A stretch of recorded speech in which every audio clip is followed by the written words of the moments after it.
তো দীর্ঘ 12 দিন পরে বাইকটা গ্যারেজ থেকে বের করলাম।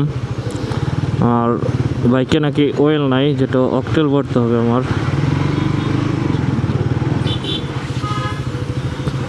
তার জন্য পাম্পে চলে আসলাম।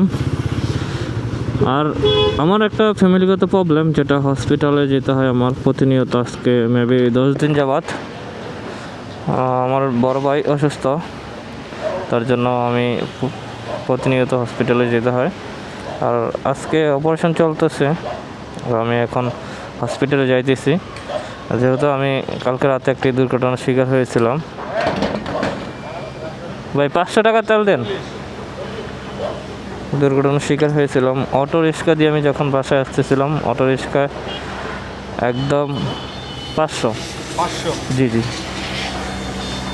অন্য একটা সিনজিতে মেরে দিয়েছে।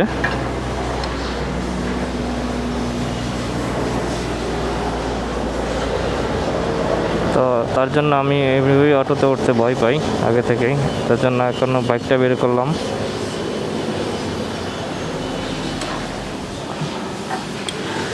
মেবি অনেক দিন যাবৎ আমি ব্লগ ভিডিও বা কোনো ভিডিও পোস্ট করতেছি না। অনেকেই কমেন্ট করতেছেন বা মেসেজ করতেছেন, ভাই এখন তো ভিডিও দিচ্ছেন না কেন, কী প্রবলেম? মেবি আমার ভাই হার্ট অ্যাটাক করছে, এখন ভর্তি আছে হসপিটালে। তো ওই জায়গায় যাচ্ছি আমি এখন। বাইকে যেত তেল নাই, তেল নিতে হবে না। তো ইনশাল্লাহ সামনে থেকে আবারও ভিডিও দেখবেন। তো আর আমি বাইকটার পিছনে একটা কাহিনী আছে, যেহেতু আমার বাইকটা সেল করে দিব। অনেক পোস্ট করছি, কিন্তু সেল করার মতো এরকম দাম কেউ বলে নয়, যেহেতু আমার বাইকে অনেক খরচ করছি। আর বিপদে পড়লে মানুষ কিছু সেল করতে গেলে এটার দাম অটোমেটিক কমে যায়। যেহেতু কয়েকদিন আগে 4,60,000 টাকা আমার বাইকটার দাম বলছিল, মট করা সহ আমি দিইনি।